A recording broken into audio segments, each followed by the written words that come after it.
이 시간 다 같이 자리에서 일어나셔서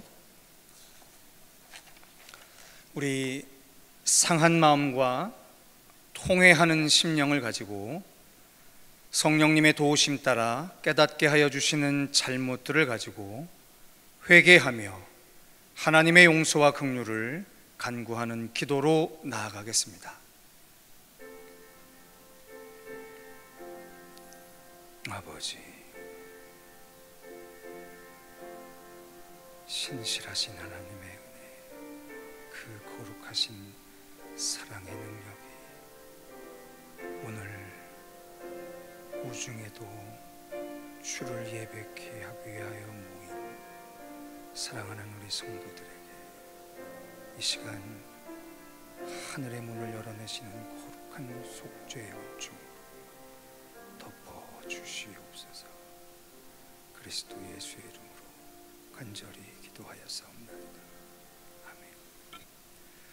이 시간 찬송가 258장으로 다 함께 참회 찬송 하나님 앞에 올리시겠습니다.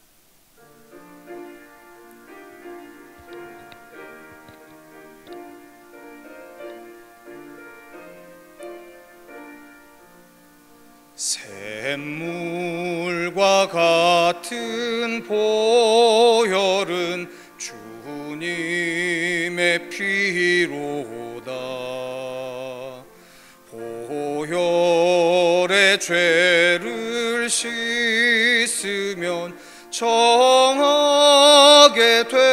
되겠네. 정하게 되겠네. 정하게 되겠네. 보혈의 죄를 씻으면 정하게 되겠네. 저도적 회개하고서 보혈에 씻었네. 저도적 같은 이 몸도 죄 씻길 원하네. 죄 씻길 원하네. 죄 씻길 원하네. 저도적 같은 이 몸도 죄 씻길 원하네. 죄속함 받은 백성은 영생을 얻겠네. 샘솟 뜻하는 피권세 한없이 크도다. 한없이 크도다. 한없이 크도다. 샘솟 뜻하는 피권세 한없이 의도다. 날 정케 하신 피보니 그 사랑 한없네. 살 동안 받는 사랑을 늘 찬송하겠네.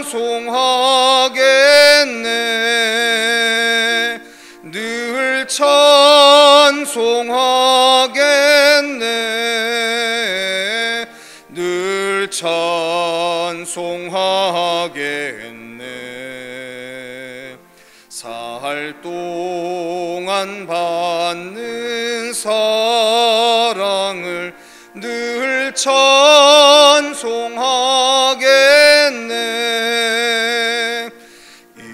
이후에 천국 올라가 더 좋은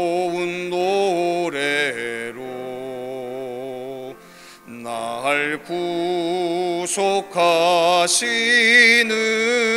은혜를 늘 찬송하겠네.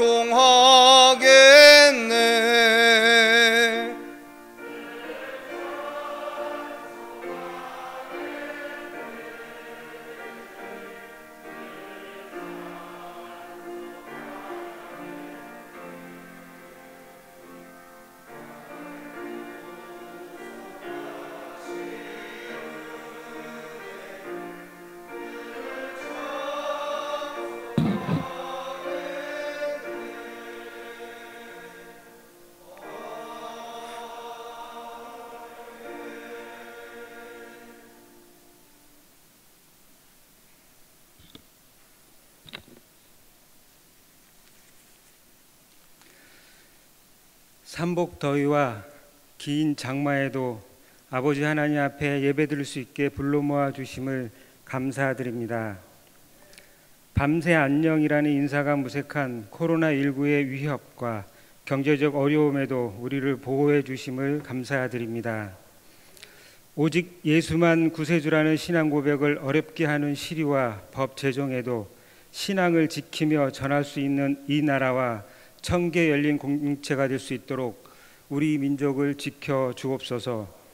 십자가에서 고난 받으시고 부활하신 예수 그리스도를 올바르게 전하며 우리의 다음 세대에게 신앙의 유산을 계승케 하는 가정이 되도록 우리 모두에게 은혜 내려 주옵소서. 이 땅에서 저희는 천국의 기쁨을 누리는 가정이 되도록 보호해 주시고 우리의 다음 세대들이 이 재단의 말씀의 꼴을 먹어 저희보다 더 깊고 깊은 신앙 고백을 할 수 있는 소망의 세대가 될 수 있게 은혜 내려 주옵소서. 말씀을 전하신 이두상 목사님에게 능력에 능력을 더하여 주시고 말씀이 선포되어질 때마다 우리의 심령이 하나님을 더욱더 알아가며 성품을 닮아갈 수 있게 은혜 내려 주옵소서.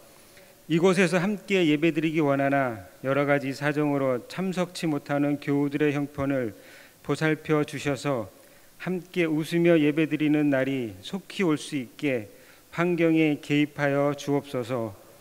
예배를 돕는 여러 손길에 복 내려 주시고 하나님께 찬송하려 노력하는 찬양대에게도 은혜 내려 주옵소서. 우리 공동체의 주인 되시며 우리에게 영생을 선물로 주신 아버지 하나님을 찬양하며 예수 그리스도의 이름으로 기도드립니다. 아멘.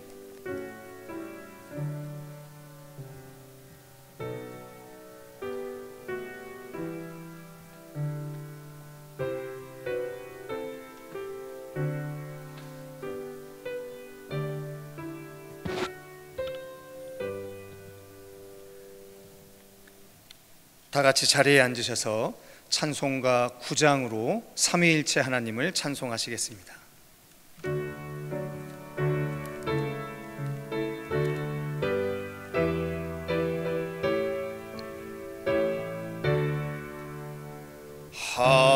하늘에 가득 찬 영광의 하나님, 온 땅에 충만한 존귀하신 하나님, 생명과 빛으로 지혜와 권능으로 언제나 우리를 지키시는 하나님,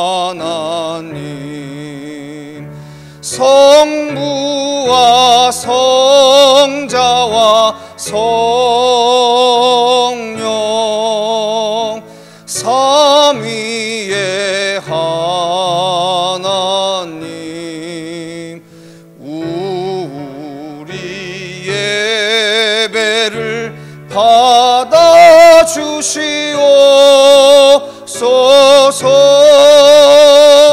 사랑이 넘치는 자비하신 하나님, 은혜가 풍성한 구원의 하나님, 담회의 심령에 평안을 주시옵고 죄악과 허물을 용서하여 주소서. 찬송과 영광과 생명 구원의 하나님, 우리 예배를 받아 주시옵소서.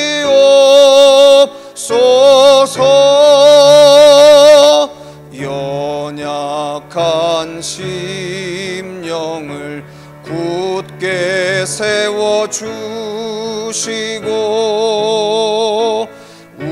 우둔한 마음을 지혜롭게 하시고 주의 뜻 받들어 참되게 살아가며 주 말씀 따라서 용감하게 하소서. 권능과 지혜와 사랑 은혜의 하나님, 우리 예배를 받아 주시옵소서.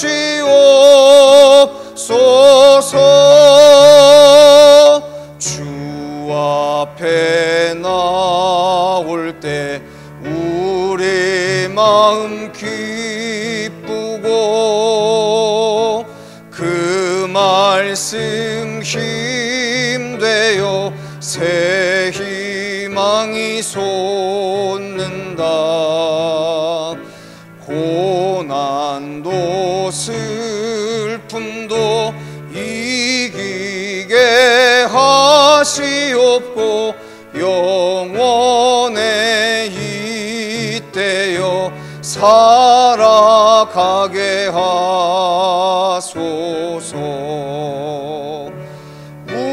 우리의 자랑과 기쁨 생명의 하나님, 우리 예배를 받아 주시옵소서.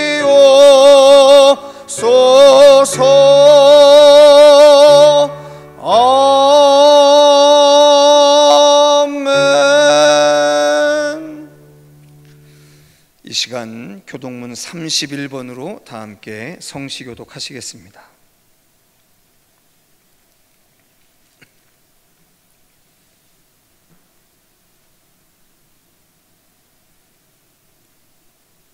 하나님이 일어나시니 원수들은 흩어지며 연기가 불려가듯이 그들을 몰아내소서.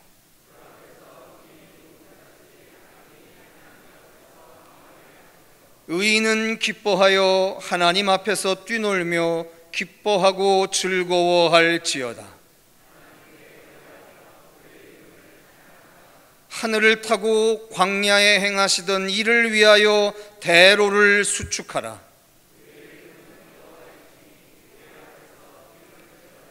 그의 거룩한 초소에 계신 하나님은 고아의 아버지시며 과부의 재판장이시라.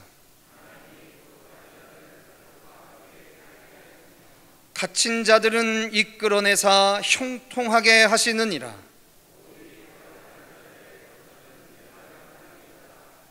하나님이여, 주께서 가난한 자를 위하여 주의 은택을 준비하셨나이다. 아멘. 이 시간 사도신경으로 우리 신앙을 고백하시겠습니다. 나는 전능하신 아버지 하나님, 천지의 창조주를 믿습니다. 나는 그의 유일하신 아들 우리 주 예수 그리스도를 믿습니다. 그는 성령으로 잉태되어 동정녀 마리아에게서 나시고 본디오 빌라도에게 고난을 받아 십자가에 못 박혀 죽으시고 장사된 지 사흘 만에 죽은 자 가운데서 다시 살아나셨으며 하늘에 오르시어 전능하신 아버지 하나님 우편에 앉아 계시다가 거기로부터 살아있는 자와 죽은 자를 심판하러 오시리라. 성령을 믿으며 거룩한 공교회와 성도의 교제와 죄를 용서받는 것과 몸의 부활과 영생을 믿습니다.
기도하겠습니다. 갈 바를 알지 못하고 헤매는 세월의 혼돈 속에서도 우리 청계 열린 공동체는 오늘 이곳에서 살아계신 하나님을 예배합니다. 우리의 예배가 신령과 진정의 예배가 될 수 있도록 성령 하나님께서 우리 각 사람을 도와주시옵소서. 더불어 주님의 마지막 명령을 따라 예수를 말하고 예수를 말하게 하라는 시대적 사명을 품고 흩어져 복음을 전하는 교회가 되게 하시어서 교회가 든든히 서가고 수가 더 많아지는 교회가 될 수 있기를 그리스도 예수의 이름으로 간절히 기원하옵나이다. 아멘. 말씀 보시겠습니다. 마가복음 11장 15절로 19절의 말씀입니다.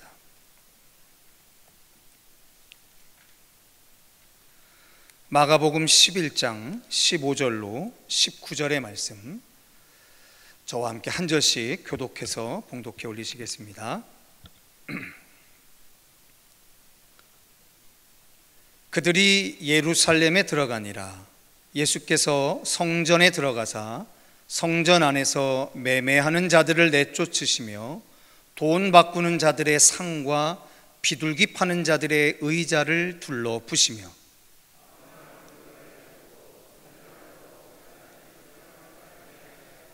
이에 가르쳐 이르시되 기록된 바 내 집은 만민이 기도하는 집이라 칭함을 받으리라고 하지 아니하였느냐. 너희는 강도의 소굴을 만들었도다 하시매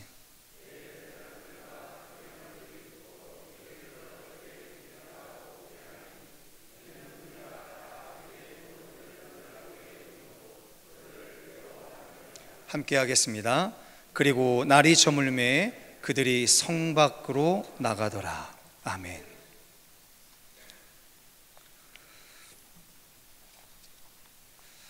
성경을 참 사랑하시는 분들이 기회가 되고 때가 되면 성경을 읽으시게 됩니다.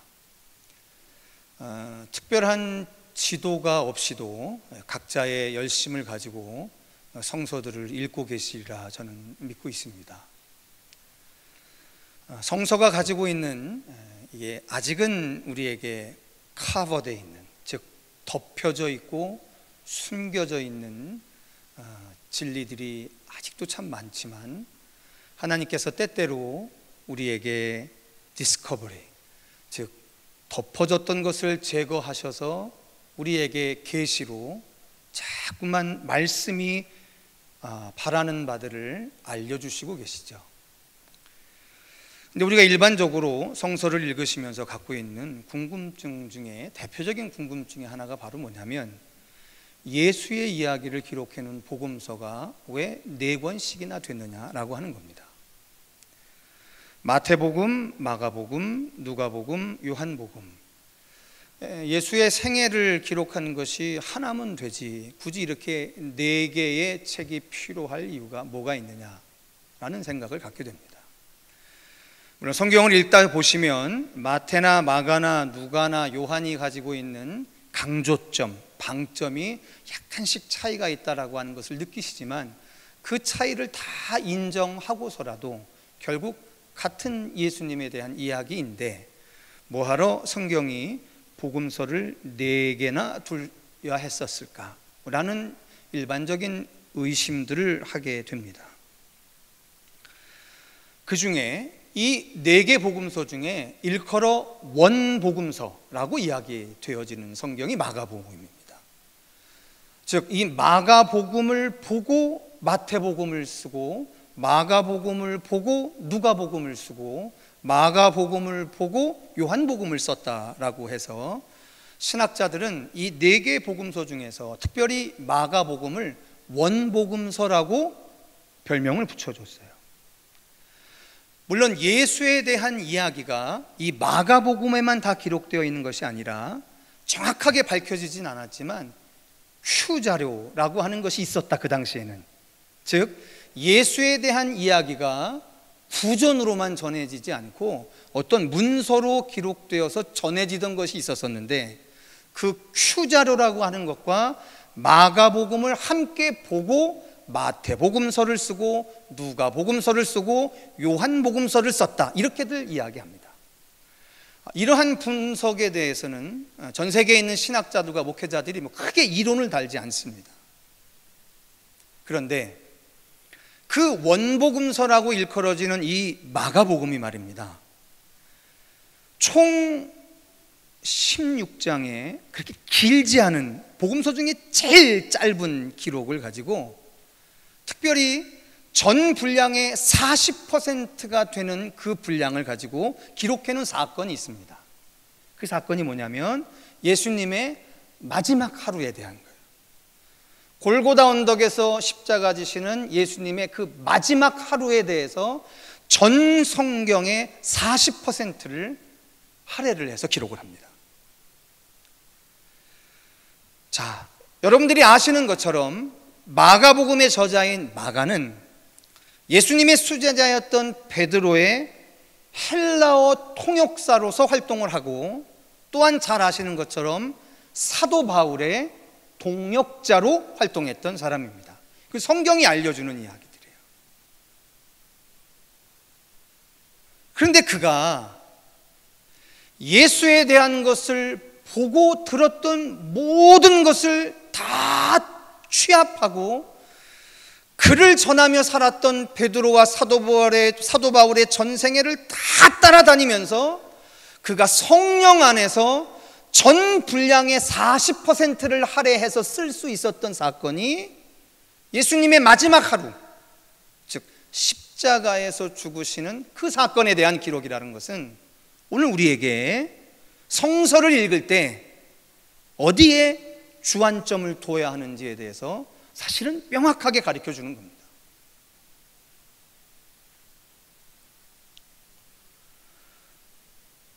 어느 날 예수님이 예루살렘에 오르셨습니다. 그런데 요한복음과는 달리 마가복음은 예수님이 예루살렘에 올랐던 사건을 3차례에 걸쳐서 다 기록하진 않습니다. 그런데 오늘 읽은 본문 마가복음 11장은 분명하게 마지막 3번째 예루살렘 행 걸음이었다라는 사실을 우리에게 이야기해 주고 계세요. 근데 예수님이 죽으시기 전에 예루살렘에 올라서 성전에 들어가십니다. 그때 당시 하나님의 영광의 임재가 유일하게 충만한 곳으로 전 유대인들이 알고, 적어도 1년에 3차례는 반드시 그곳에 가서 성전 제사를 드려야만 했던 유대인들에게 성전은 어마어마한 가치죠. 근데 그 성전에 올라가셔서 예수께서 이렇게 이야기하십니다. 성전 안에서 매매하는 자들을 내쫓으시며 돈 바꾸는 자들의 상과 비둘기 파는 자들의 의자를 둘러 엎으시며 말씀하세요. 이곳은 만민이 기도하는 집이어야 하는데 너희들이 강도의 소굴로 바꿔놨다, 이렇게 말씀을 하십니다. 심각한 말씀이죠. 성전의 주인으로 오신 예수가, 성전의 주인으로 오신 예수가 성전을 향해서 하시는 말씀이 만민이 기도하는 집이어야 하는데 너희들이 강도의 소굴로 바꾸었다라고 질타하시고 난 후에 오늘 여러분들이 읽으신 본문의 맨 끝에 이렇게 행동하십니다. 그리고 날이 저물매 그들이 성 밖으로 나가니라, 이렇게 해요. 저는 오늘 그 말씀 안에 있는 단 한 가지 어절이죠. 성 밖으로, 그 단어가 수록되어 있는 마가의 마음을 헤아리면서 여러분들에게 설교를 좀 하려고 합니다. 성도 여러분, 그때부터 지금까지 성 안과 성 밖이 있었나 봅니다. 성 안에는 예루살렘 성전이 있었고, 성 밖은 조금 더러운 곳이라 칭함을 받던 곳이었습니다. 중세의 어느 때 인류가 쌓아놓은 역사의 한 순간에 사람들은 그런 얘기했다고 합니다. 성 안에 사는 사람들은 부르주아라고 이야기하고 성 바깥에 사는 사람들은 프롤레타리아라고 서로 분해를 해서 세상을 인식하던 시절이 있었다고 합니다. 그래서 어떤 계급 투쟁자는 그 단어를 가지고 부르주아와 프롤레타리아의 계급 전쟁, 이것이 인류의 역사다, 이렇게 적시하면서 한 시대에 풍미했던 그런 사상가들도 있다라고 하는 것을 우리가 다 알고 있는 사실들입니다. 자, 근데 성도 여러분, 예수께서 당신이 주인이신 성전 안에서 화를 내시고 그 성전에 대해 정죄하시며 그분이 성 밖으로 나가셨다라고 이야기합니다. 그런데 이게요, 예수님의 생애를 장소적으로 분해하다 보면 특별한 현상이 하나가 나타납니다. 그게 바로 뭐냐면 예수님은 늘 성 안에 들어오셨다가 다시 성 밖으로 가시고, 다시 성 안으로 들어오셨다가 다시 성 밖으로 나가시고, 다시 성 안으로 들어오셨다가 다시 성 바깥으로 가는 삶을 반복하십니다, 공생애 때. 근데 그 성 안이 예루살렘이었고요, 그 성 밖은 갈릴리였습니다. 근데 성도 여러분, 그 예수님의 생애를 담고 싶었던 한 역사적 인물이 있었습니다. 바로 기독교 최고의 선교사의 삶이었던 사도 바울의 삶인데, 우리는 수요일날 이루어지는 사도행전 강해를 통해서 분명히 안 사실이 있습니다. 사도행전에 나와 있는 사도 바울은 회심 이후에 세 차례에 걸쳐서 전도 여행을 합니다. 제1차 선교여행, 제2차 선교여행, 제3차 선교여행. 근데 이상한 점이 있어요. 그게 뭐냐면 선교여행을 하러 이방으로 떠났다가 반드시 선교여행이 끝나면 안디옥 교회로 돌아가기 전에 예루살렘으로 먼저 돌아갔습니다.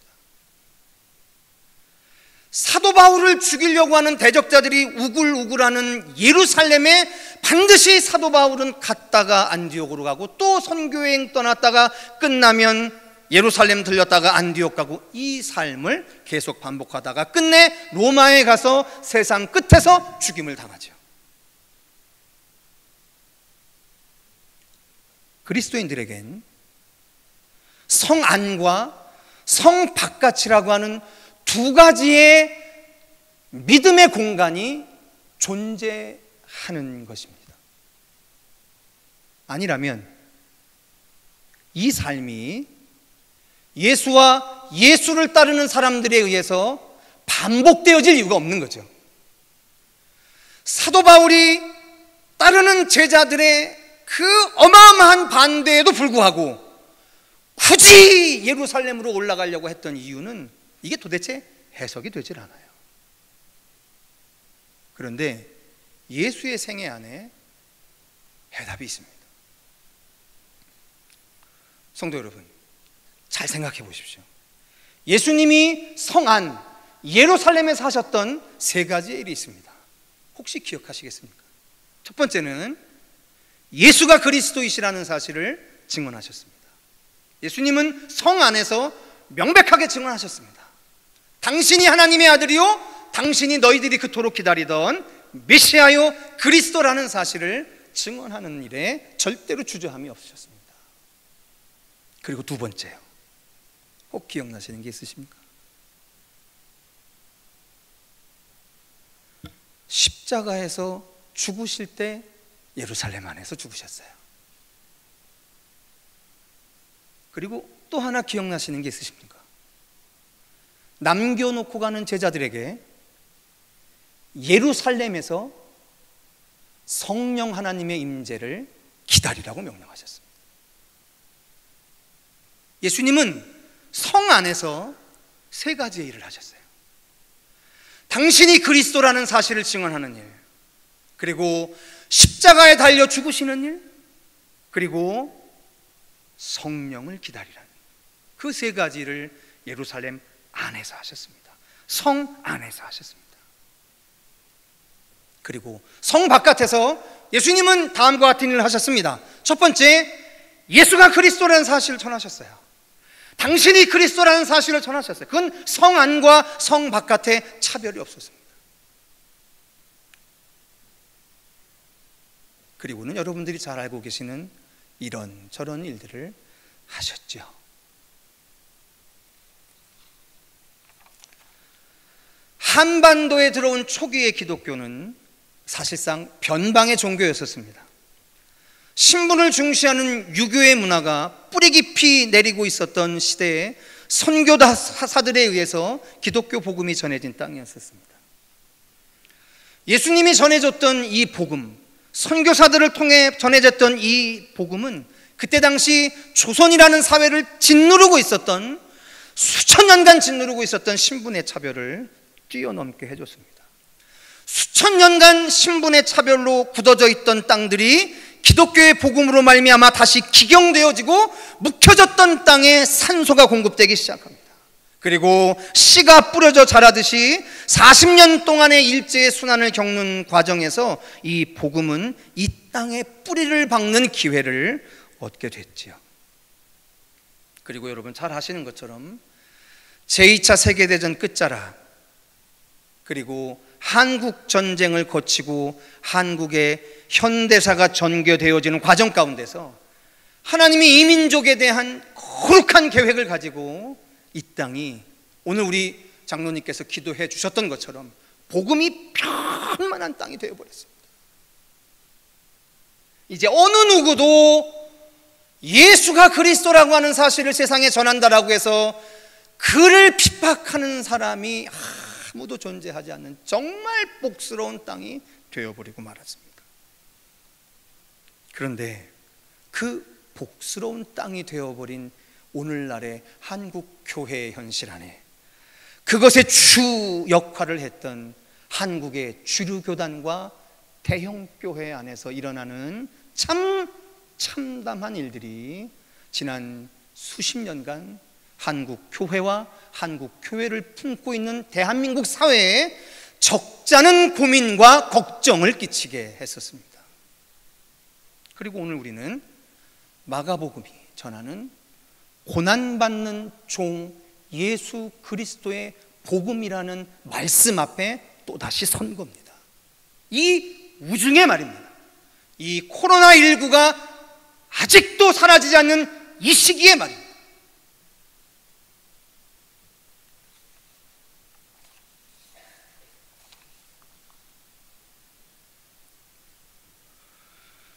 성도 여러분, 성경 속에 수많은 개혁운동이 있었습니다.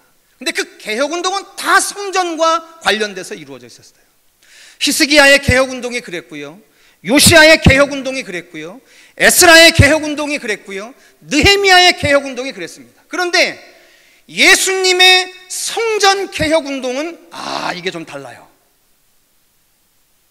어떻게 다르냐면 예수님은 성전에 들어가셔서 성전을 깨끗하게 하셨고 성전 정화의 말씀을 했지만 예수님은 결국 그 성전 안에서 주인 노릇하지 않으셨습니다. 성 밖으로 나가셨어요.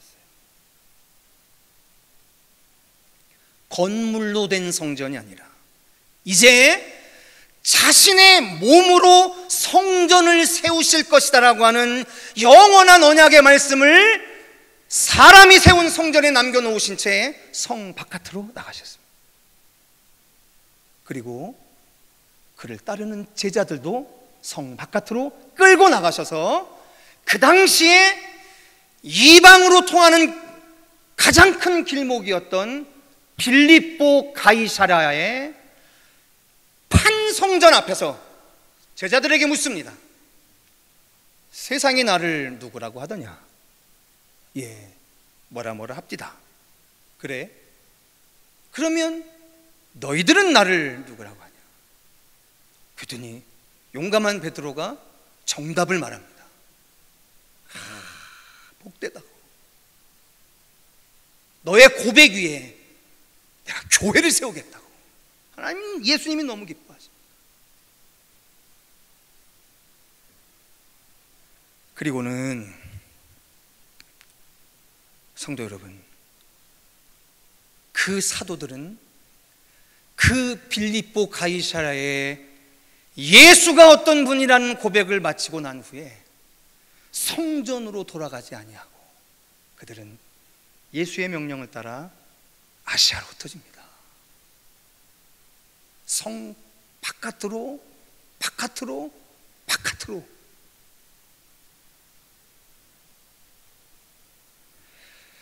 저희가 작년과 올해에 걸쳐서요, 우리 청계열린 전도대 팀장과 부팀장을 위한 2단 사이비 교육을 하고 있습니다.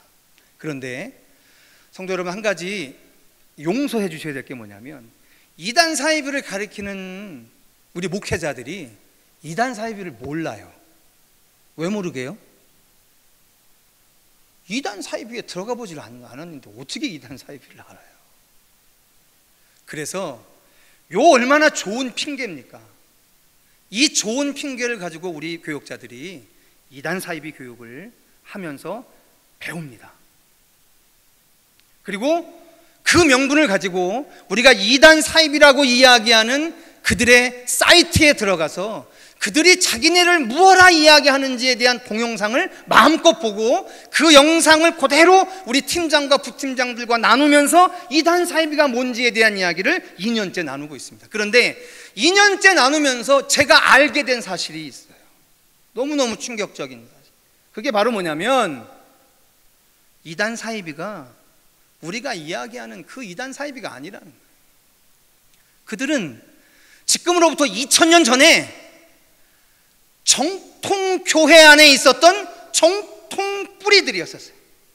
그런데 로마가 세상을 통일하면서 세상을 통일한 로마의 정치적인 이유 때문에 두 갈래로 나누어졌던 교회의 갈래들을 어느 한 갈래를 숙청하지 않으면 안 됐던 거예요.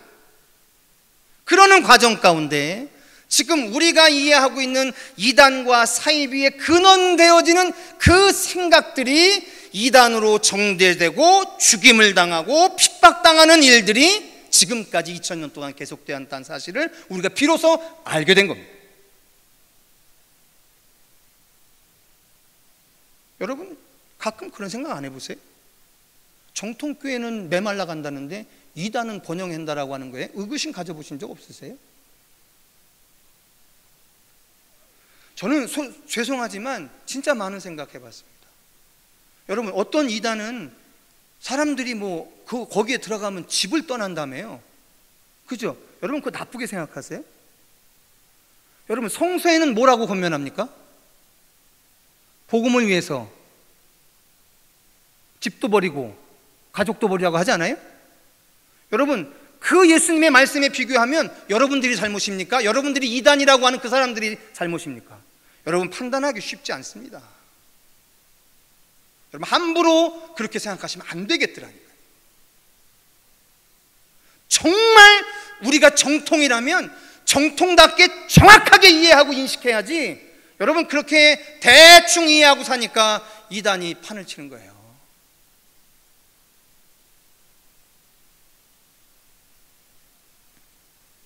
그러면 성도 여러분, 통일된 로마라고 하는 체제에 공인된 로마 카톨릭이 결국은 사제 위주의 교회를 이루고 사제와 평신도라고 하는 구분을 가능케 하는 그 교회의 역사로 변질되었던 거죠. 이 문제의식을 그대로 갖고 있다면 여러분, 지금의 한국교회는 그 위대한 우리의 믿음의 선진들이 그 순교의 각오를 가지고 피 흘리며 이 땅에 기록해놓은 그 교회가 어느덧 해방 이후에 이 사회가 자본주의 사회화되면서 그 자본주의의 발전과 동등하게 부흥해왔던 한국 교회의 모습 안에는 어쩌면 하나님이 그토록 재물과 하나님을 동시에 겸할 수 없다라고 하는 그 경고의 말씀 안에 있는 경고처럼 오늘날 우리의 교회 안에 우리는 혹시 재물과 하나님을 겸하는 교회를 당연시하고 있지 않느냐는 경각심을 갖지 않아야겠습니까? 오늘 우리가 말입니다, 멀쩡해 보이는 우리가 말입니다.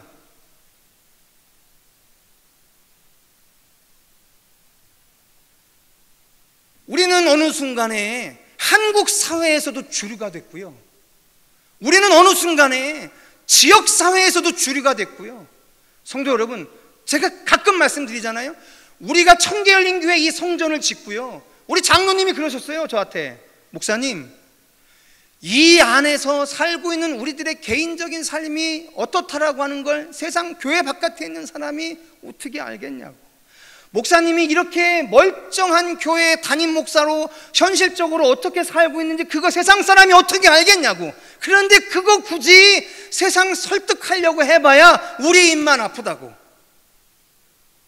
세상이 이 멋있는 교회를 지어놓고 멋있는 교회에 멋있는 옷을 입고 멋있는 차를 타고 출입하는 우리들을 그들의 오해 가득한 시각으로 보는 거, 그거 뭐라고 하지 말고,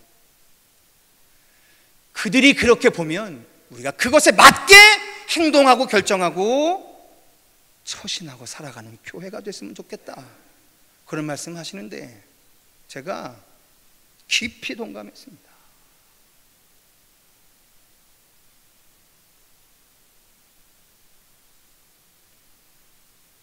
어느덧 강도의 소굴처럼 되어버린,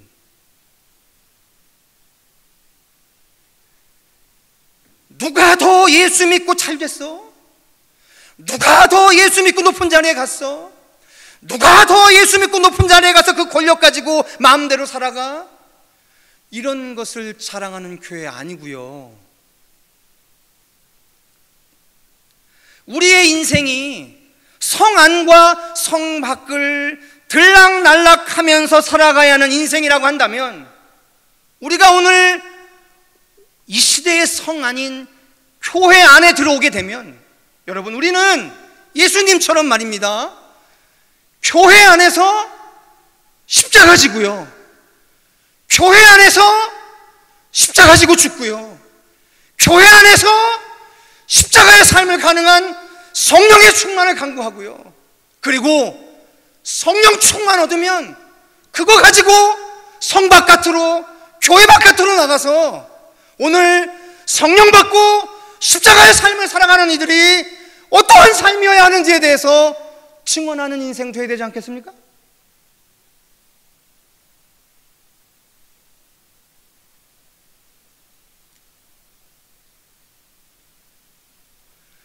정말 죄송한 이야기예요. 정말. 그런데 저는 정치인은 아닙니다. 그런데 한 사회의 일개 목사로 살아가는 소시민입니다. 그래서 저는 한 가지 귀하게 생각하는 게 있어요. 여러 정치 집단이 있다는 게 우리 사회에 얼마나 복이라는 거 저 알고 있습니다. 근데 보십시오, 여러분.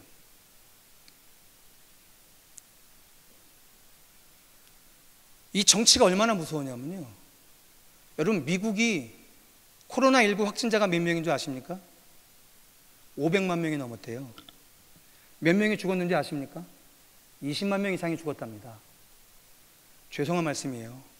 우리나라는 세월호 문제 때요, 그 한 번 대처 잘못해서요 몇백 명 죽여서 정권이 바뀌었습니다. 그때 대통령이었던 사람은 최고 책임자로서 그 책임의 무게 때문에 아직도 감옥에 있습니다. 그런데 우리가 그토록 아메리칸 드림 했던 그 미국이란 나라는 세상에 말이에요, 거기는 그런다며요. 마스크 쓰면 민주당원이고 마스크 벗으면 공화당원이라고 한다며요. 세상에 정치가 하지 말아야 할 그 일들이 버젓이 벌어지고 있는데도, 그 대통령이 지금 뭐 재선을 하느니 뭐 안 하면은 뭐 선거를 안 하니 이따위 소리를 하는데 그걸 묵인해주고 있습니다. 참 대단한 나라예요, 생각할수록.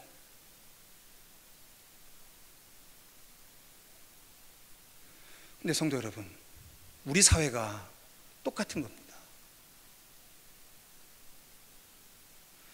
참 위대한 정치 집단들이 있어요. 그런데 이 사람들이 성 안에 들어왔을 때 왜 이렇게 달라지는지 모르겠어요. 한국 사회가 발전하기 위해서 한국의 유권자들이 정치의 권력자를 바꿔줬는데 이 성 안에 들어오니까 이 사람들이 이상해져 가요.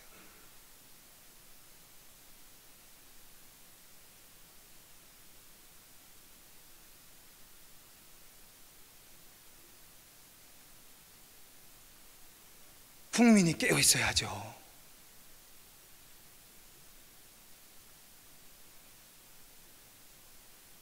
제가 이번 주에 코로나 때문에 교제하지 못했던 한 목사님을 만나게 됐습니다. 근데 금요일 날 오전에 만나기로 했는데 갑자기 초상이 나는 바람에 그 약속을 취소하고 상가집에 갔다가 교회로 돌아왔는데 전화가 왔어요. 목사님이 초상 때문에 바쁘면 목사님 오지 말고 부목사님 좀 차를 좀 보내달라고, 좀 보낼 게 있다고.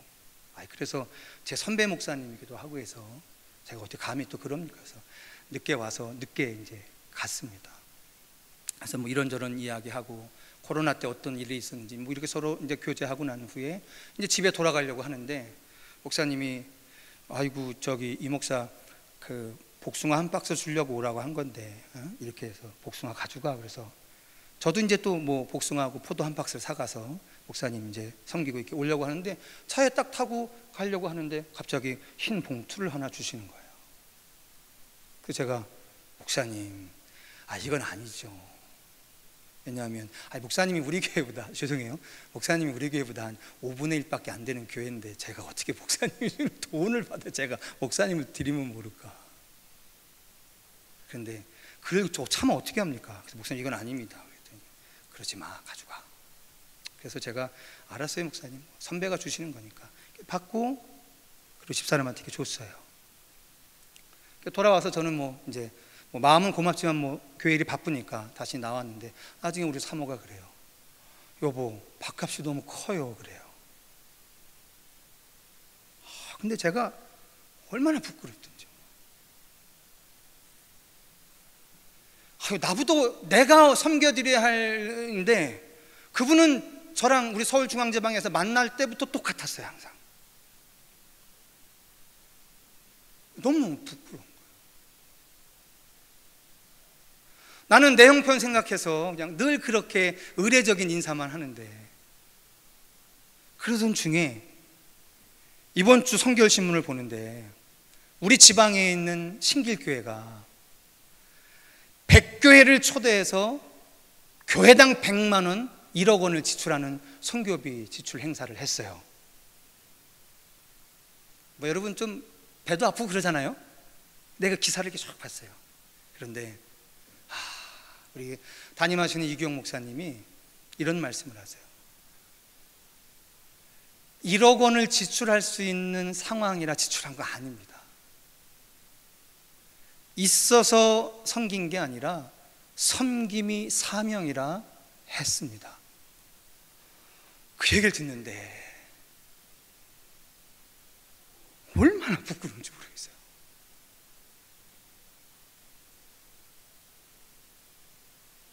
성도 여러분, 교회를 지키시기 위해서 당회를 구성하고 성도들을 무장해서 그렇게 정치 세력화하고 그렇게 교회를 누구도 흔들 수 없는 강한 집단이 되게 되면 교회는 과연 예수님 오실 때까지 보존될까요? 천만에요. 교회는 그렇게 보존되지 않습니다. 만약 그렇게 보존되는 게 교회였다면 저는 청계열린 교회 담임 목사가 못 됐을 겁니다. 예수님이 오늘 우리에게 보여주셨던 성전의 주인이시만 그 주인이신 성전을 꾸짖고 성 바깥으로 심지어 그를 따르는 제자들도 이끌고 성 바깥에서 죽게 하셨던 그 사명의 삶은 오늘 교회 중심 안에 있는 우리들의 삶의 지향점을 아주 명백하게 말씀해 주시고 계시는 겁니다. 어려우시지요? 교회 지키시느라고. 어려우시죠? 빚 갚느라고. 어려우시죠? 뭐 하시느라고요. 우리 어렵습니다. 무지무지하게 어렵습니다. 그런데 이 무지무지하게 어려운 이때 말이에요, 우리의 눈이 어디가 있어야 하냐면 성 밖에 가 있어야 해요. 왠지 아십니까? 교회는 누가 지키는 거냐면 교회 안에 있는 우리가 지키는 것이 아니라 교회 안에 있는 우리가 하는 일들을 보고 교회 바깥이 우리를 지켜줘야 하는 거예요. 그래야만 우리가 지켜지는 겁니다. 세상이 교회가 모여서 지들끼리 개놀임하고 지들끼리 먹고 자고 하고 지들끼리 나누고 이렇게 한다면 세상이 교회를 뭐하러 필요로 하겠습니까? 세금도 안 내는 집단, 점점 건물은 커져가는 집단, 점점 교회에 쌓이는 돈은 많은 집단. 여러분 역사책에서 배우셨잖아요. 그러다가 절간이 망한 거고요, 그러다가 서원이 망한 거고요, 그러다가 교회도 망하지 않겠습니까? 우리가 교회를 지키는 게 아니에요. 우리가 교회 안에서 교회를 지키는 게 아니에요. 교회 바깥이 우리를 지켜줘야 하는 겁니다. 그러려면 세상 우리 잘 모르거든요. 세상 우리 형편 잘 모르거든요. 그런데요, 우리가 세상을 어떻게 대접하느냐를 보고 그들은 우리를 아는 거죠.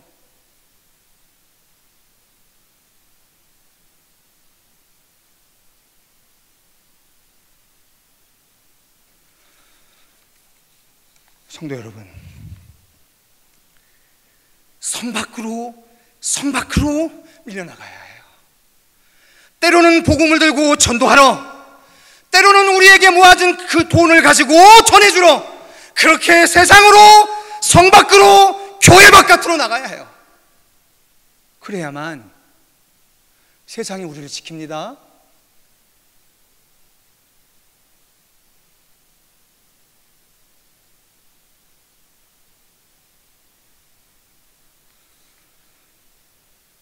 너무너무 힘들어서 마음이 쪼그라질 대로 쪼그라진 우리들에게 여러분들의 담임 목사로서 충심을 가지고 드리고 싶은 말씀입니다. 부디 교회 안에 모여서 여러분들은 오늘 성령의 기름 부음을 받고 십자가 지시다가 이제 교회 바깥에 여러분의 삶의 현장에 또 다른 교회가 세워질 수 있도록, 그곳에서 십자가 지실 수 있도록, 그곳에서 부활의 권능 드러내실 수 있도록, 그렇게 우리의 삶이 성 안과 성 밖에서 모두 승리하실 수 있는 우리 청계열린교회 위대한 믿음의 승리자들 되실 수 있기를 주님의 이름으로 축원합니다. 기도하겠습니다. 사랑하는 주님, 참 감사합니다.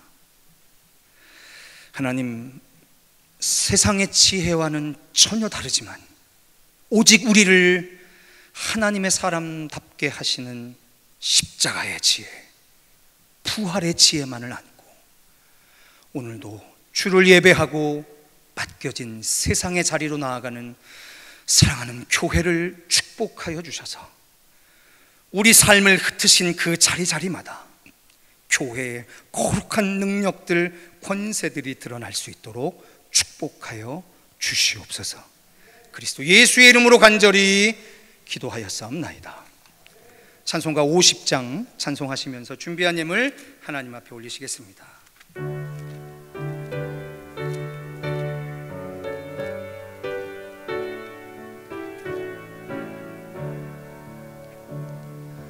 내게 있는 모든 것을 아낌없이 드리네.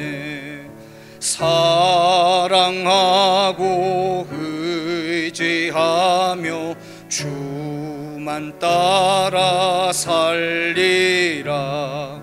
주께 드리네, 주께 드리네. 사랑하는 구주 앞에 모두 드리네. 내게 있는 모든 것을 겸손하게 드리네. 세상 욕심 멀리하니 나를 받아 주소서. 주께 드리네, 주께 드리네.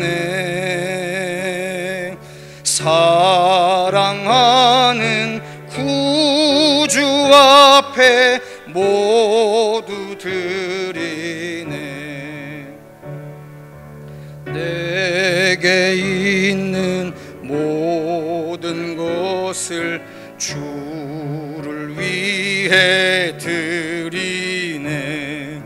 주의 성령 충만하게 내게 내려주소서.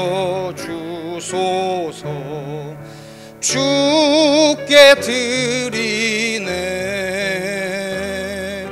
주께 드리네. 사랑하는 구주 앞에 모두 드리네.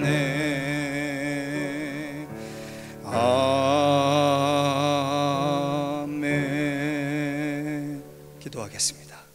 사랑하는 주님, 그렇게 주가 주신 영원한 언약을 신뢰하며 오늘 마치 내 것인 것 같은 그 교묘한 유혹으로 나를 붙드는 하나님의 것을 용기 있게 덜어 주님 앞에 순전한 11조로, 감사의 예물로, 각종 소원의 예물로, 그리고 헌당의 예물로 드리는 사랑하는 우리 성도들에게 기필코 진심 천대에 이르는 주님 오시는 그날까지 하나님의 그 거룩한 풍성을 세상에 흘려보내기에 부족함이 없는 넉넉한 축복의 통로로 우리를 살게 하여 주시옵소서.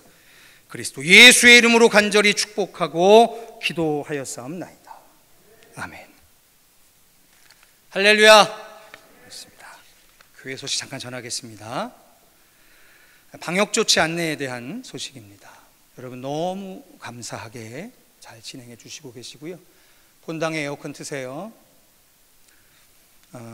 특별히 어제 전체 문자를 통해서도 확인하셨던 것처럼 우리가 장례식장에 가서 예배만 드리고 그리고 식사하지 않고 돌아왔습니다.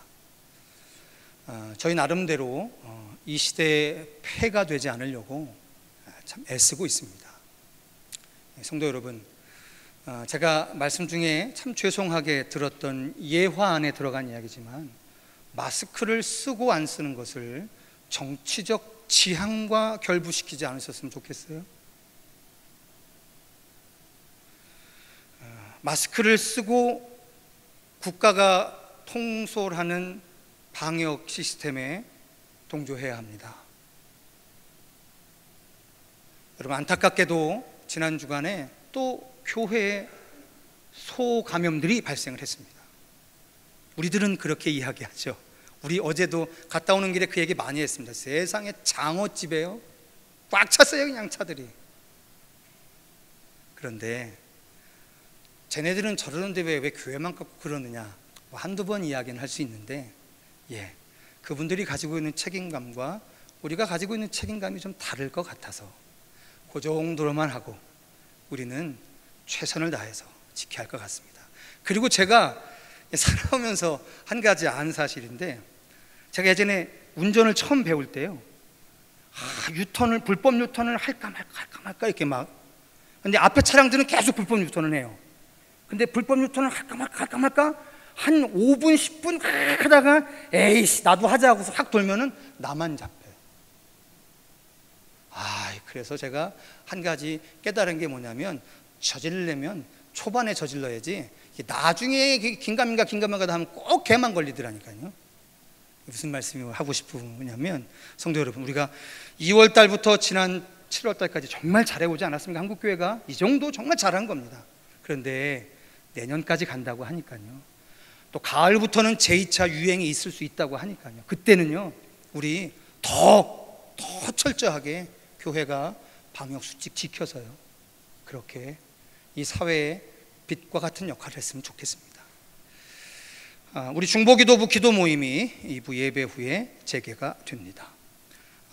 말씀드렸던 것처럼 우리 양경섭 안수 집사님의 모친이신 김호복 집사님께서 금요일 새벽 4시 40분에 주님의 부르심을 받으셨습니다. 어제 위로 예배 가운데 함께 해주신 성도님들께 감사드리고요, 오늘 진행되어지는 장례 절차를 위해서도 유가족들을 위해서 기도해 주시고 또 다음 주에 만나시면 격려해 주시면 감사하겠습니다. 자, 우리 옆에 있는 분들과 인사하시겠습니다. 하나님이 당신을 사랑하십니다. 그 명백한 진리를 가지고 승리하시기 바랍니다. 우리 다 같이 자리에서 일어나셔서 찬송가 1장으로 송영하겠습니다.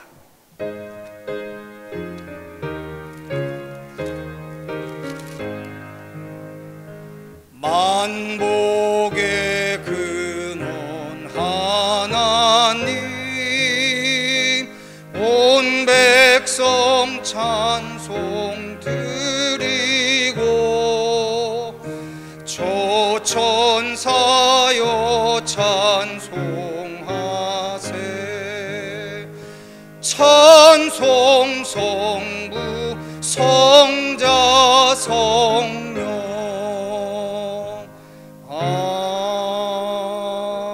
아멘. 지금은 우리 구주 예수 그리스도의 은혜와 하나님 아버지의 그 무한하신 사랑과 성령님의 교통 감화, 그리고 그 충만하심이 오늘 진리의 복음 심령 깊이 아로새기며 주님 가신 성 바깥을 향하여 담대히 믿음의 발걸음을 내어딛는 우리 청계 열린 교회 일부의 예배자 그 한 사람 한 사람 머리 위에 이제로부터 영원토록 함께하여 주시기를 간절히 축원하옵나이다. 아멘. 믿습니다.